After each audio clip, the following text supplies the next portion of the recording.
नमस्कार मु बबली रथ स्वागत करुच्ची आपण समस्त मो चैनल को आग को जन्माष्टमी आसूची तो जन्माष्टमी पई आज आम दुई प्रकार भोग को प्रस्तुत करवा चूड़ा घसा आउ चूड़ा कदम्ब।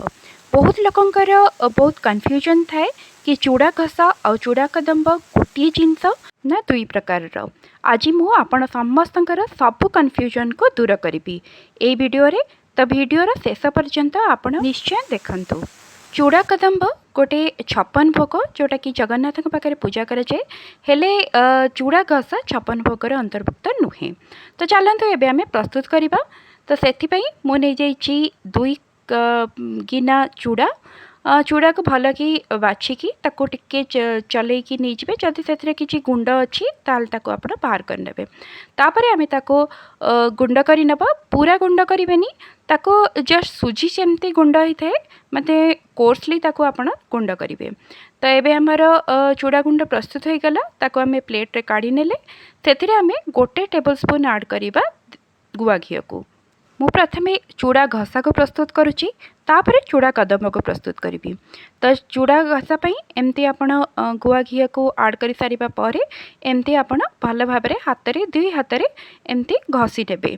जेहेतु चूड़ा घसा तार ना तो ताकू निश्चित भाव में घसा हम माने यहाँ चूड़ा कदम्ब रे भी सेमती घसा जाए हेले चूड़ा कदम्ब रे आउ किसी जिनस एक्स्ट्रा ऐड करा जाए सेटा मु वीडियो रे एंड रे आपन को निश्चित भाव में बतेबी। चूड़ा घसा हो अबा चूड़ा कदम्ब हो से आपन घी को ऐड करके एमती भल भाव में हाथ में घसी नेबे। प्रथमे तापरे आमे से अध किना ऐड करि नबा गुड़ को। आपन चाहिए तो गुड़ बदल रे चीनी गुंड करके भी ऐड करि परिबे। तापरे गोटे गिना ऐड करिबा नड़िया कोरा। तापरे ये सब को आमे हाथ रे जेमती आमे घसिकी प्रथमे घी को घसी थिले चूड़ा गुंड रे सेमती आमे ए सब को भी हाथ रे भल भाव में घसी नबा। एपर्यंत भी सब सेम अच्छी चूड़ा घसा और चूड़ा कदम्ब रे। तो एमती घसी सारा पर आप देखिपारे चूड़ा आमर बहुत हल्का हो। तो एबे आमर घसाटी शेष हो गला तापरे माने एमती आपण 2 ରୁ 3 मिनिट ताको घसीबे। तापरे आ गोटे मसला प्रस्तुत करबा सेति पई अलैच नै जिबा तापरे लवंग आउ टिके कर्पूर आउ किछि गोलमरीच। कर्पूर आपड़ बेसी नेबेनी जस्ट गोटे पिंच ही आपड़ नेबे।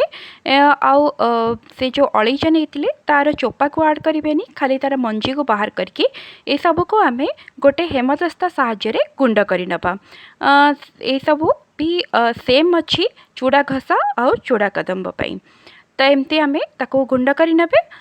तो आमर जो मसलाटी प्रस्तुत हो गला एबे आमे से मसला को जो रखी थिले मिक्स करके चूड़ा गुंड सांगे से भी ऐड करके ताको मिक्स कर नबा। एबे आमर प्रस्तुत हो गला चूड़ा घसा। एटा तो आपण समस्ते जानी थे कहीं चूड़ा घसा गणेश पूजा हो सरस्वती पूजा हो अबा हो जन्माष्टमी सबु जगह एमती चूड़ा घसा प्रसाद दि जाए थाए। चूड़ा घसा पूरा ओडिशा रे विख्यात कहले चूड़ा कदम्ब जोटा सेटा केवल पुरीर चंदनपुर रे ही प्रस्तुत करा जाए आ सेटा आम जगन्नाथंकर गोटे छप्पन भोग। एबे आमर प्रस्तुत हो गला चूड़ा घसा। तो मु एबे गोटे प्लेट को काढ़ी नौची चूड़ा घसा को आ बाकी जो चूड़ा घसा रहिला सेथिरे आमे आउ किछि जिनस को ऐड करिबा। भाई भाव में आप चूड़ा घसा को प्रस्तुत करके गणेश पूजा किंबा जन्माष्टमी रे भी भोग लगे पारे। तो चलतु एबे आमे चूड़ा कदम्ब को प्रस्तुत करवा। बाकी जेते कि चूड़ा घसा आमर बड़ी थिला सेथिरे आमे ऐड करि नबा छेना को। अध लिटर क्षीर छेना को मुझे ऐड करिछि। तापरे आमे सेथिरे ऐड करिबा राबिड़ी। बहुत ही इम्पोर्टेंट जिनस राबिड़ी आउ छेना ए दुईटा जिनस ही तो चूड़ा कदम्ब रे ऐड करा जाय थाए। तो एबे आमे राबिड़ी को भी ऐड कर नेले। आधा लिटर क्षीर छेना और आधा लिटर क्षीर मुझे राबिड़ी को ऐड करिछि। तापरे आमे सेथिरे चीनी सीरा ऐड करिबा। तो 3 टेबल स्पून चीनी रे 3 टेबल स्पून पानी को ऐड करके मु किछि समय फुटेकी तार सीरा प्रस्तुत करि नैथिली से सीरा को आमे सेथिरे ऐड करिबा। एई तीनोटी जिनिस चूड़ा कदम्ब रे ऐड करा जाय थाए।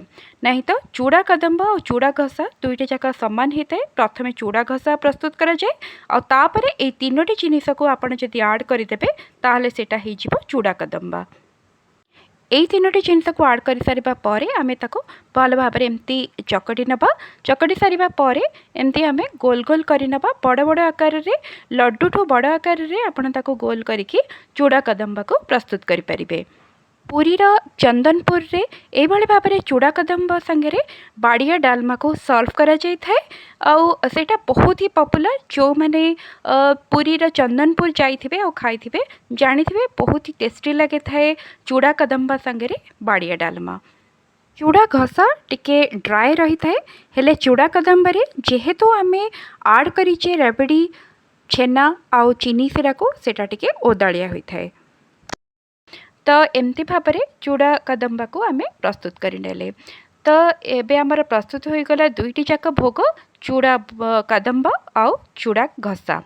या दुईटी को आपण जन्माष्टमी रे हो अथवा को भी फेस्टिवल हो जमती कि गणेश पूजा हो आपण ताको प्रस्तुत करि परिबे। आपण ताको प्रस्तुत करंतु आपणक अनुभव मो सहित निश्चित भाव में शेयर करंतु। वीडियोटी जदि भल लागिला ताले ताको लाइक और शेयर निश्चय करिवे। और चैनल जदि प्रथम करी विजिट करिसंती ताले ताको सब्सक्राइब करबा को बिल्कुल भी भूलिबेनी। रहुची पुणी देखा हबो गोटे नुआ वीडियो रे। नमस्कार।